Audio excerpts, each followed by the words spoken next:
Chercheurs et chercheuses de vérité, salam alaikum. Il y a un frère Cro-Challenge, Cro-Challenge, qui m'a laissé un commentaire dans ma dernière vidéo pour parler d'un... En fait, c'est dans mes intentions. C'était un verset, le verset 43, Surat Nisa, Surat la femme, le verset 43, où le mot femme a été prononcé juste à côté de l'ra'ed, c'est-à-dire les selles. Je vous lis le verset comme ça on comprendra mieux.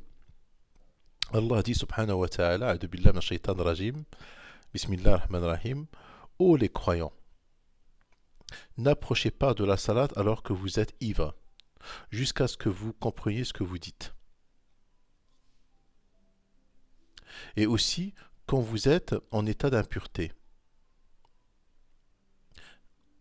Voilà junuban, oui. À moins que vous ne soyez en voyage jusqu'à ce que vous ayez pris un bain rituel. Donc là, je ne suis pas d'accord sur le bain rituel. Hatta tartasilu. Hatta tartasilu, ce n'est pas le bain rituel. Hatta tartasilu, c'est jusqu'à ce que hatta tartasilu, que vous laviez. L'irtisal ou le lavage. Alors moi, j'aurais traduit le verset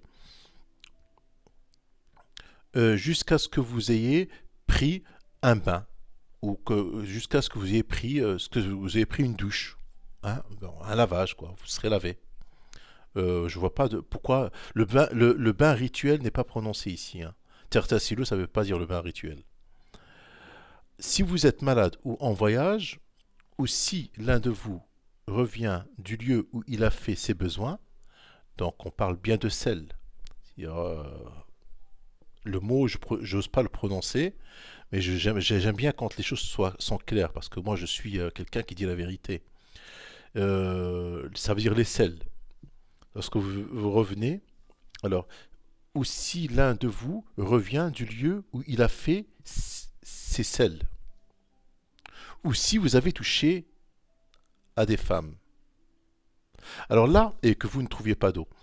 Alors là, on voit que le sel et la femme, un après l'autre. C'est-à-dire le sel ou, alors il y a le mot ou, aou. Aou lamastumun nisa.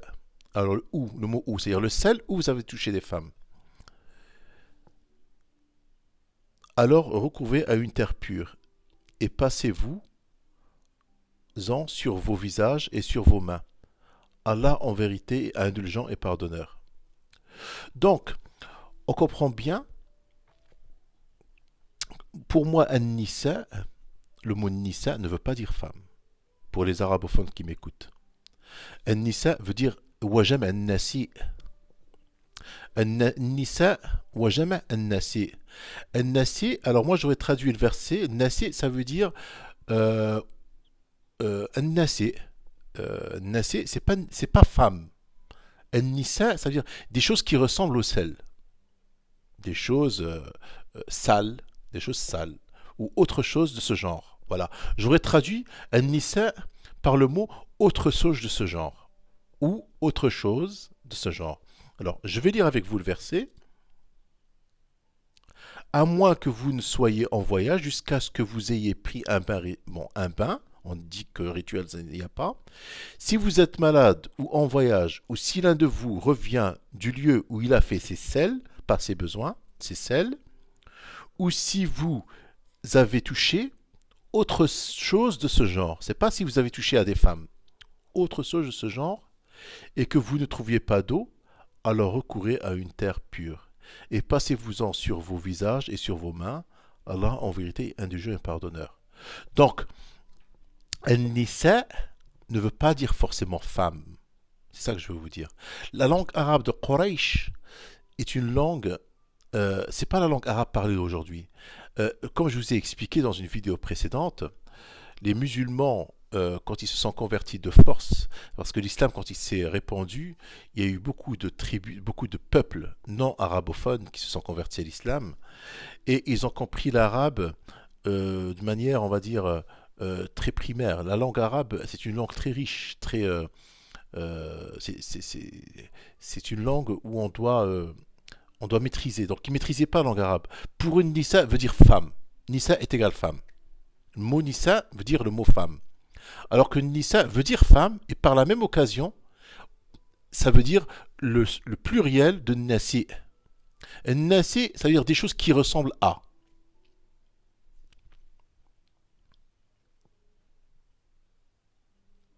J'ai pas. Bon, c'est vrai qu'il y a d'autres versets où il parle de nasi.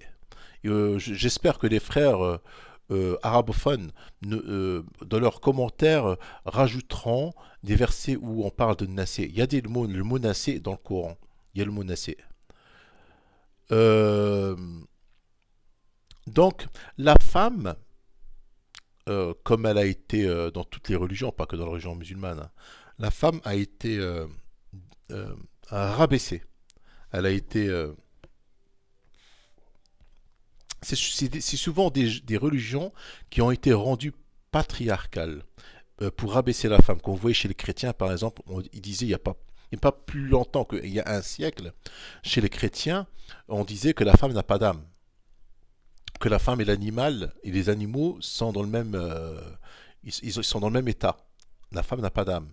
Alors chez les musulmans aussi, la femme, regarde ici dans la religion, la femme ils l'ont placée en tortuosant le mot nisa. Ils ont rendu la femme et la merde, excusez-moi l'expression, hein, c'est la même chose. Regardez, dans le verset ils disent Allah il peut pas mettre la femme et la mère dans le même. Je suis désolé, hein, je suis désolé. Allah, c'est lui qui a créé toutes choses et Allah il peut pas. Ou si l'un de vous revient du lieu où il a fait ses besoins, c'est-à-dire ses selles, al-ra'id, ça veut dire le sel. Ou si vous avez touché à des femmes et que vous ne trouviez pas d'eau. Alors, et si vous avez touché à des choses de la sorte et que vous ne trouviez pas d'eau. C'est comme ça que je traduirai. Wassalamu alaikum.